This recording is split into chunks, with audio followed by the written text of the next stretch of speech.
Hi everyone, Aidan here with etrailer.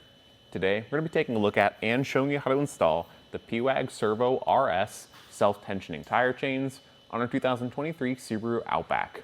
Now this is going to be on tire size 225, 60, R18, so do be sure to check your tire information, plug it into our fit guide, and find the right tire chain for you because there are multiple options for the Outback and this chain may not fit all of them.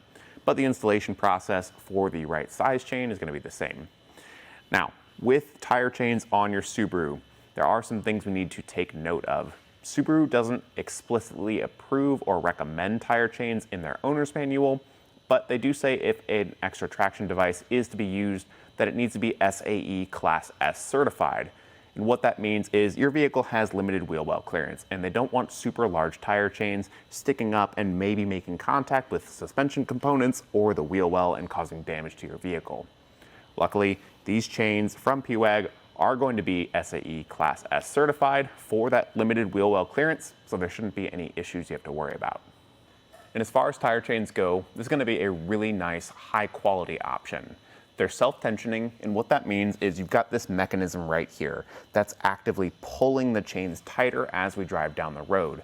So if we were to hit a bump or turn our wheels in such a way that the tire chain shifts and maybe a loose spot pokes up, this is going to actively be pulling the whole time we're driving. So if something does loosen up, this is going to be pulling things tight to make sure that that slack gets taken out and you don't have to worry about it when you're driving around.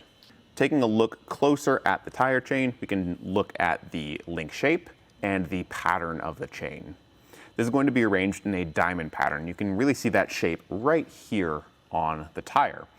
That's going to give us a much more even and consistent contact from the chain to the ground while we're driving down the road, resulting in a somewhat smoother ride quality and giving us more traction on things like turns, compared to something like a ladder pattern chain, which just has sections of chain running perpendicularly across the tire.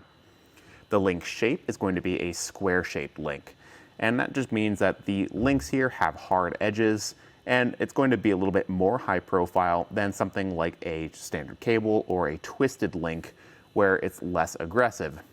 The harder edges here will help bite into things like ice and break it up, giving us a little extra traction going down the road.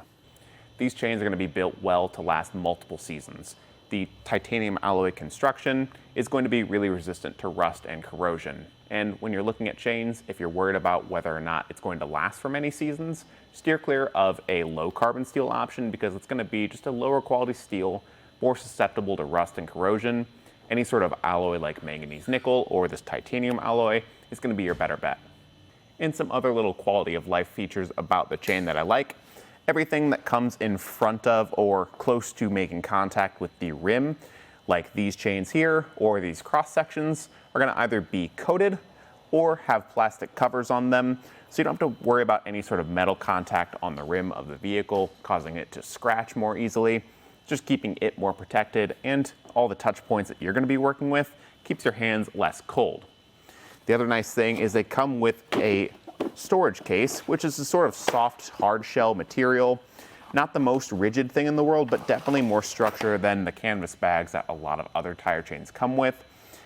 Perfectly fine room for both chains on either side, nicely divided. And it's going to give a great place to just keep these together inside your vehicle so you have them on hand when you need them. Now, I always recommend, if you're able to, putting them on the tire before you head out, or when you get these, try them out in your garage a few times just to get the hang of installing them so you know what to do in that emergency situation if you need to. The installation process is very straightforward and requires minimal work on the ground and no work down underneath and behind the tire like some other chains might. Check out that process with us now. The first thing you want to do for your installation is lay out the tire chain and make sure that nothing's tangled up.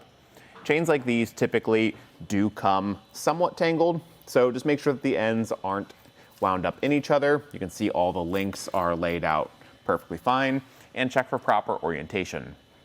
The coated cable is going to be the piece that goes behind our tire. We have it tucked to the back right now.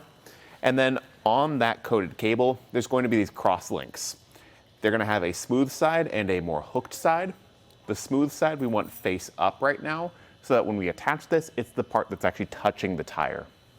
Once you have all that figured out, you can take your chain and feed it behind the tire out to the other side. Either end will work.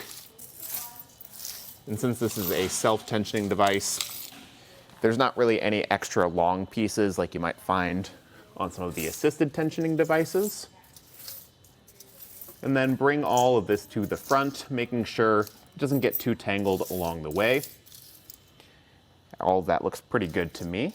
And grab the cable on either end. This side closest to you is going to have a stud, and the side closest to me over here has a catch plate.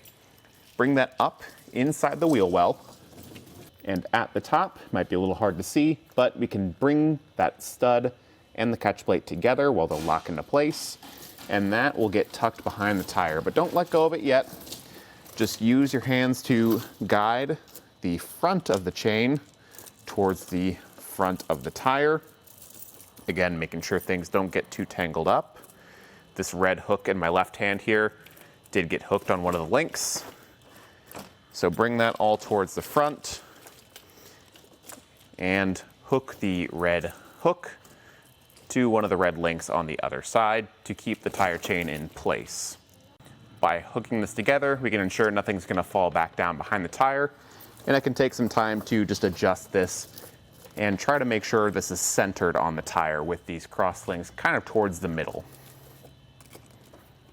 When you're happy with how everything's sitting on the tire, come to the self-tensioning mechanism right here and rotate this red wheel to the open position. There's 2 arrows.